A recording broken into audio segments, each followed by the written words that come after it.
Shalom. Welcome again to Seekers of Meaning, the podcast here arm of Jewish Sacred Aging. I'm your host, Rabbi Richard Address. Thank you very, very much for joining us today. We invite you to, if you have a comment or a question or a suggestion about these podcasts, please feel free to email me at Rabbi Address at jewishsacredaging.com. Go visit the Facebook page. Check out the website, conveniently named jewishsacredaging.com. And we very, very much appreciative of your support and your time. It is with a great deal of pleasure that we welcome to today's podcast Rabbi Judith Edelman-Green, coming to us from right down the street in beautiful Israel. And she is a spiritual care expert, chaplain, and author of a just published in July book called The Well of Compassion, The Art of Spiritual Care. Judith, welcome to Seekers of Meaning. I hope you're well and safe, and it's very lovely to see you. Thank you for joining us. Thank you for hosting me. Let's get the technical stuff out of the way. The Well of Compassion, published in July. Somebody, after is hearing you and engaging in the podcast, wants to get a hold of it. How does one do that? It's on Amazon. It's also on Ingram Spark, or if you're in Israel, then you can turn to me. Okay. Very good. It's a very lovely book. It's intense. It's not a beach read, but it is a very, very intense and pointed. It's very meaty. You're going to get a lot out of it. I always am interested to know when people sit down and write a book, which is a very intensely personal book, because obviously a lot of this emerged out of your own professional life. Yes. What was the motivation for this? Were you just inspired by somebody? Was it an accumulation of things? I have so much, I just want to get this out. What was the motivation for the book?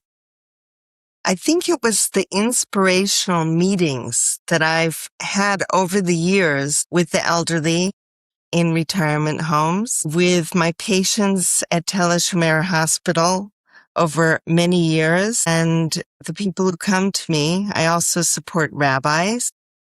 The intimate meeting, soul to soul, face to face, heart to heart, and to get to know the most important and difficult issues that people face in life, and to share that amazing space as if we're around a well and we're sharing a drink of water in the desert. We're sharing something very sacred. And I find it tremendously inspirational. So I knew that part of the book was going to be stories about how people cope with impossible situations and what resources they use in order to cope. Did you find one significant theme that most people turn to or wound up commenting to you as they face these challenges? Or No, and that's why the book has 7 gates. There's not one theme. It's very varied. I bring a lot of life situations. So maybe I'll tell you about the gates in the book. The gates, because there are 7 gates within divisions of the book. So a lot of very beautiful people helped me along the way. There was a lot of synchronicity. A woman called me up and said, "I'd like to interview you about Jewish special needs." Turns out she's an amazing illustrator, artist, Judy Livingstone. She did the art in the book. She did the front cover. And I'd like to show you her gates. I came up with the idea of the gates, again, through collaboration with my spiritual caregiver, Rabbi Emma Shamba Ayalon. The first gate is, what is spirituality? People have trouble defining spirituality. This is the only one with writing. And the illustrator, Judy Livingstone, did a series of mandalas, and you see connectedness, Ein Sof, never-ending connections. We're all one. And this is a modern Shiviti. There are ancient Shivitis, which is staring at the 4-letter tetragram of God, and therefore feeling that God is opposite me at all times. God is balancing me at all times. Shiviti means to balance. So I go into balance in life. Every gate has many chapters that explore. Can't answer quickly what is spirituality, but through many chapters, I deal with everything from the dictionary definition to looking for balance in life. I think it's one of those elusive things that we never find, but we always look for. And it helps us along the way. And then the second gate is the senses. Now, why did I write about the senses in a book about spiritual care? I worked with children with special needs for 25 years, running a program, bar mitzvah and bat mitzvah for the special child. And I learned from these children and was inspired that seeing is not through the eyes and hearing is not through the ears. It's all through the heart. And I read the Bible that way. Like when Abraham sees the Mount of Moriah from afar, and then he raises his eyes and sees the Ayil, the ram, from close up. What is seeing? Seeing is also attunement, awareness. And then what happens when the senses have a confluence and we see the voices at Mount Sinai? You see something you can't see. So I have a whole gate on the senses and I write about every sense. And I made some senses up, like the confluence of seeing and hearing or lifting one's voice. So with these gates, you cover this wide range of approaches under the general rubric, let's say, of spirituality, which is very personal. Yes. But getting back to that initial motivation in the introduction, you mentioned October 7th, and we can't not relate to that because you say it right up front. I was writing this book, finishing this book. All of a sudden, October 7th came and whacked everything like. So talk to me about the impact of that day on the development of this book. I think it's important that you're asking that, and I'm sure the listeners will want to know that as well, because it was an earthquake in all of our lives, wherever we live. Here I am writing a book about the meaning of life, about how to support people in trouble, how to support people who are facing perhaps death through blood cancer, COVID, and our worlds were upended on October 7th. So I wanted to know, did my book stand up to the challenge of that? For those of us in Israel, it meant running to bomb shelters. It meant seeing close people to us be called up to reserves. Our children and grandchildren dealt with sirens, bombing, big booms, having to go into either a sealed special room or down to a shelter, which means running as fast as you can, or down the street to a public shelter, not being able to drive because you don't know if you'll get there in time, and not being able to go safely to work, not being able to go safely shopping, and worrying about what's happening to our country, to our government, to our souls, to the people who are being hurt on the other side. It's so painful. So I think it made the book deeper because I had to deal with a whole new kind of trauma. And it reminded me to use all the tools that I'd been working on: prayer, study, community, spiritual exercises, gratitude, to use these tools that I'm suggesting when in trouble. And we've been in trouble for 3 or 4 years. Yeah. That's why I think it's important when people read the book that they understand, because you say it, that the October 7th and the subsequent development, it hovers over the book and perhaps makes what you're saying and what you're writing even more important. I think so. And it's not a political book. No, it's not a political. But I bring that maybe just a drop more of compassion in this world, everywhere, across borders and to each other and to ourselves. Maybe that's what's needed. Yeah. And that's what spurred me to get the book out now. So the major metaphor that you write about, the well of compassion, anybody who's dabbled in Torah study, especially now coming up after Yontif with the book of Genesis, understands that the well is a very, very important symbolic aspect of our literature, our sacred literature. So walk me through your understanding of the well, and in moments of crisis, how deep into our own well do we have to go? The very last thing I came up with was the name of the book. It didn't have a name while it was being written. I sent it to Estelle Frankel, who wrote Sacred Therapy. Right. And you talk about her, a major mentor. Yes, and among many. And she said, "You have written about wells," which was extremely helpful for someone to tell you what you've written about. And I realized that that compassion is what I want to advocate. So I have a chapter early on in the book, I think in spirituality, called Radical Kindness. And I tell the story of Rebecca at the well, and Abraham sends his servant to look for a wife for Isaac. And he's met by a young woman who runs towards him and offers him water from the well. He's tired, he's hot, he's thirsty. It's the desert. Water is everything.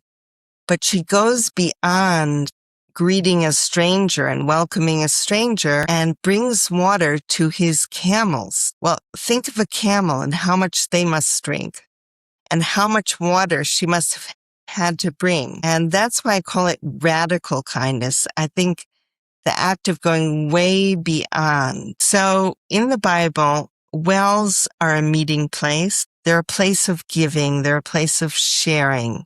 They're a place of solving problems. And they're actually a place of love stories. Great love stories take place around wells. Intergenerational. Isaac redigs the wells that his father. It's about renewal. It's about finding meaning in every generation. And it's a metaphor for spiritual care or pastoral care or chaplaincy or any act of human kindness, of going beyond and trying to figure out what is the spiritual water that any patient or person needs. What is it they need? Do they need to talk? Usually that's what they need. Do they need to be heard? Do they need to be seen with non-judgment? Do they need to be part of a community? Because wells are communal. And these illustrations are also, in a sense, they're wells because they're round, circular, and deep. And I think wells can be about our own personal resources that we use to refill our resources when we're in terrible times of trouble. The image of the well and water, when I teach this, we always talk about this is also symbolic of personal transition, which is why I'm fascinated by the title and the use of the well. Because in all those scenarios that you mention, and there are more, something different is going to happen as a result of the meeting at the well. There's a transition. Absolutely. It's like in Hollywood when the old Hollywood, maybe some of the new ones, except they're all like end of the world movies. When they cut to water or thunderstorm or rain, I always thought that that's a cinematic symbol of something's transitioning in the story. There's a major change in this story. And water changes. I mean, from your own, water is a change motif. Everything from the mikveh to just even washing your hands after the funeral or washing your hands, before you eat and you say the bracha. There's something changing. There's something different. Yes. So that's why I wanted to explore that idea, that metaphor with you about the well, because I think it's fascinating. I'm glad you decided the title because I think it's a symbol that we don't talk about and teach enough and that people can understand. People can understand it. And I think people need accompaniment when they're going through a life transition, a professional ear. Well, isn't that part of the role of community? Yes. Somebody or some people you can talk to and be supportive. Yes. Without saying, oh, you're doing it, you're wrong, you're right. I need to just talk. Absolutely. You write about tools for spiritual accompaniment. Speaking of accompaniment, nice segue. Ruach, mystery, presence, humor. Talk to me about that, especially the role of humor. Okay. I have a chapter about clowning in hospitals. And I say at the beginning of the chapter that it's one of the most serious, solemn chapters in the book. Or as Freud said, humor is very serious indeed. Yes. I'd say a general rule when using humor in pastoral or spiritual care is let the person who's sharing, who's talking, set the tone. It's not about us being funny or laughing. It's about the other person. If they're joking, if they're playful, you can join in exactly in the way they are. So a patient of mine in the book who is in many chapters, her story develops throughout the book. Her name is Mayim, water. It's a pseudonym, but I thought that was appropriate to call her Mayim. She told us two funny stories. One is her grandchildren said to her, "I don't want you going to that doctor who took your hair away." And so we laughed about her bald head. And what she was really doing was facing death. But she did it in a light way. And another way she faced death is she said, "My mother gets so many brownie points for the seriousness of my illness. She can boast to all her friends that her daughter is more sick than their daughters." And we laughed about her mother needing a good tragedy to talk about. That enabled her to actually confront and face death, or the process leading to it anyway. You're a chaplain, a spiritual caregiver, etc. You worked in a hospital situation. This may be a little bit more unique in certain cases to Israel. No doubt in your work, you're confronting Christians, Muslims, people from all different varieties and backgrounds, politically, theologically, spiritually. And you're walking in there as a rabbi with your kippah, given the realities of the Middle East. What have you found? Is there a common denominator? Have you met with hostility? Have you met with, or it doesn't matter? Well, that's the absolute single most inspiring aspect of my work. That every day at the hospital, I would see an Arab doctor or nurse taking care of an ultra-Orthodox Jew, and the other way around. The different spiritual needs of my patients, and I tell stories about Christians, Muslims, Jews, ultra-Orthodox, secular Israelis. It's amazing. So because I grew up in America and lived in America, if I had an Arab Christian patient and it was Christmas and the person was in terrible spiritual agony, I could recall Silent Night and play it for them on my cell phone and sing it with them and say, "What word in the song is speaking to you right now?" Or I could play the Beatles' "Let It Be, Mother Mary Comes to You," and ask them about Mother Mary and what she means to them. I accompanied a beautiful Druze man who was dying. He was the principal of a school in Israel. He was a very educated man. He understood Jewish sources, so I could use some Jewish sources. But when he was dying, I took him on a guided meditation to the sky where he could see Allah. And it meant such a lot to him. It was just things he had told me about his belief and his needs. Sometimes there was a language barrier, in which case I'd use a translator. We also had medical tourism, so I'd get Catholics from Rome and Really? Hindus from India, but I've been a rabbi in India, so I understood the culture. Now, the one thing in your statement that's not true is that I go in with my kippah. I don't. Okay. The Association for Pastoral Care in Israel made a ruling that we're not allowed to tell people that we're rabbis because they're afraid of religious coercion. So I was very sensitive and careful and didn't bring my liberal, open way of being. And I accompanied the ultra-Orthodox many times and really built bridges and meaning there. I can give an example. A very ultra-Orthodox woman was being admitted to the hospital. It was her first day. And she was taken to her room, and I was left with the ultra-Orthodox husband, who normally wouldn't even speak to a woman, never mind a rabbi. And I explained to him that I'm a spiritual caregiver, and he told me that he's a teacher and a rabbi in Bnei Brak. And I said to him, well, then we're in the same profession, and gave him honor for being what he is. And then I said, but it's completely different when it's your wife.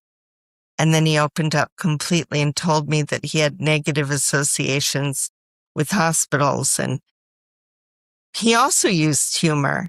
He told me a story about when she's sick, he hurts. When her leg hurts, his leg hurts. And that was our ongoing way of communicating when he was there. And we got very close. The wife, the husband, and myself, and I accompanied them. She did get better. Good. Yeah. It's interesting that you mentioned about the kippah. I would imagine a lot of people here in the States are not aware of that. They're used to the American system. But it's a difference. In your experience now in Israel, this concept of the spirit of pastoral care, of chaplaincy, how new is it institutionally in the state of Israel? It's 25 years old. Actually, it was 25 years old when I started my book, so maybe 30-something years old. It started in Sha'arei Tzedek. It, of course, comes from World War II in the Jewish world and maybe World War I. So it's not necessarily a known thing. The accepted people who do it in hospitals in Israel are the ultra-Orthodox, and they don't have to be trained. But the way I do it is very inclusive. I can speak and listen to anyone, any religion, any spiritual background. I'm not trying to proselytize. I'm not trying to change anyone or judge anyone, but to accept and maybe even love the people that I listen to. Now, if it's really timely and appropriate, I will tell them I'm a rabbi. For instance, I met a convert to Judaism who had been converted by a Reform rabbi and who was having a terrible time adjusting to Israel from America. Well, it was appropriate for me to tell her that I also was ordained as a Reform rabbi. So I did. Is it true that HUC, our seminary in Jerusalem, has a pastoral counseling chaplaincy track now? Is that true? I don't know about now, but when I was studying and ordained in 2009, we studied 8 semesters of pastoral care. That's what I thought. We were well trained, but then I went on to study CPE, Clinical Pastoral Education, and I'm ordained as a pastoral caregiver. Judith, how do you understand the word ruach? Beautiful question. So I'll start with the personal and then I'll go more technical. I have a grandson with special needs, and he is my theological partner. We talk about spiritual things all the time, and he asks me, Savta, who makes the wind blow? And then we have great theological discussions. So that's one answer. I looked it up in the dictionary. It means a puff of wind that lifts you up, uplifting. Ruach, meaning. Your program is called Seekers of Meaning. That's Ruach. Yeah. That is Ruach, to seek meaning. We don't necessarily have to have answers. I don't give answers to the people I see, but I might offer them a poem or a song or a text or my listening ear, anything that's right for them. Nature. Whatever is meaningful to that particular person, that's spiritual. Well, the book, and again, the book is called The Well of Compassion, The Art of Spiritual Care, and now available at the usual suspects of where you get your books, personally or electronically. Towards the end of the book, though, you talk about something called spiritual maturity, and you write about overcoming the idea that life is either good or bad, rather good and bad, which was a nice way to start the conclusion of the book. And before we run out of time, walk me through Judith's understanding of that phrase of spiritual maturity. It's a euphemism for aging. Okay. We're talking about when people mature age-wise, but also spiritually. The comfort of maturing age-wise is maturing and deepening the well of compassion. We might lose our idealism that life is all good and bright and shiny, and we might incorporate that no person is all good either, which helps us because then we can accept we're not perfect, they're not perfect, they're complex. Look at any character in the Bible. No one is painted as all good. They all are on a journey. They're all in a struggle. They have transitions at wells where they get some help. I think it's a very deep understanding that God creates the good and the bad, and the good and the bad are part of people, life, experience, illness. Like people will say in the hospital, I never did anything bad. Why am I sick? They think it's a punishment. I think there's just sickness. There is illness in the world. There are troubles. There is aging. There is death. They're part of life. And I think the more we work on that, we work on the temporary nature of life and understand it like a leaf that falls from a tree or a tree that's impermanent. Everything's impermanent, so therefore it's precious and meaningful. That's why I'm a big fan of the Shehechiana. You know, you celebrate life. This moment. So we're just entering, speaking of gates, the month of Elul. What's your wish, Judith, for the coming year? Down deep in your neshama. Peace, world peace, understanding, compassion. Let us be kind to each other. Let us be good to each other. Let us listen to each other. Let us stop judging each other. Thank you very much. Rabbi Judith Edelman-Green, the author of The Well of Compassion, The Art of Spiritual Care, available wherever you get your books, either personally or through the magic of pushing the button and it comes to you in the middle of the night, whatever. However they do that, I don't understand. I also have a website. Which is? RabbiJudith.life. .life. RabbiJudith.life. Judith, take care. Stay safe, please. Have a sweet year. And thank you very much for joining us. Thank you so much for this opportunity. Good luck with the book. Good luck with the book. You.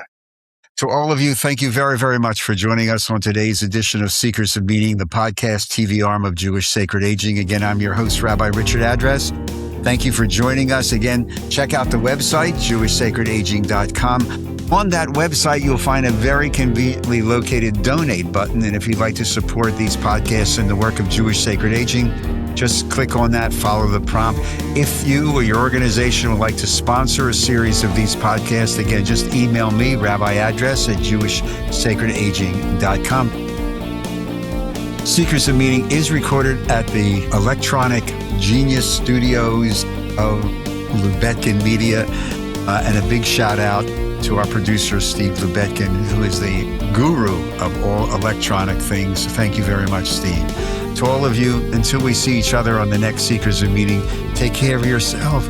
Please stay healthy. And most of all, as Judith reminded us, be kind to one another.